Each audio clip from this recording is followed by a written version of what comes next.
Assalamu alaikum wa rahmatullah. Menene WinRAR?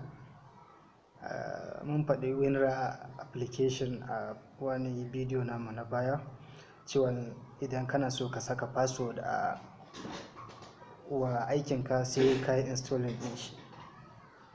To WinRAR is a Windows data compressing application.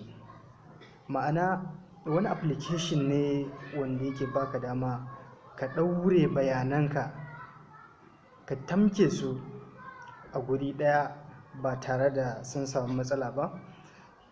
Za ka ga idan kana amfani da WinRAR kana saka bayananka a ciki, yawanci ko da kwamfuta tana da virus, za ka ga wannan file ɗin da yake a cikin wannan WinRAR ɗin, wanda kai amfani da WinRAR kai compressing ɗin shi, ka ɗaure shi, ma'ana za ka ga virus ba ta faya ma ta shiga ta lalata file ɗin ba.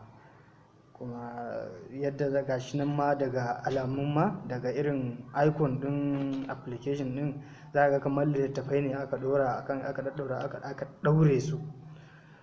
To yana da advantage da yawa. Za ka ga idan kana da file mai kamar megabyte kaza, kafin ka saka shi cikin WinRAR, to kana saka shi ma cikin WinRAR za ka ga ya rage mishi girma. Sannan amfanin WinRAR yana daga cikin, idan kana so kai sending files da yawa, ma'ana idan kana so kai sending files da yawa, wani application din sai dai ka ringa ɗauka ɗaya bayan ɗaya kana turawa. To kaga in kana so ka tura files kamar guda 20, to kaga yana da ɗaukar lokaci kafin ka gama wannan aikin. Amma idan kana da WinRAR akan kwamfuta ɗinka, ka ɗebo wayannan files ɗin kai compressing ɗinsu kamar yadda muka nuna a bidiyon baya, ko ma files nawa ne haka ake compressing ɗinsu, ka saka su a folder, ka je ka yi adding ɗinsu to WinRAR. Saboda haka za ka ga an ɗaure masu guri ɗaya tam kenan.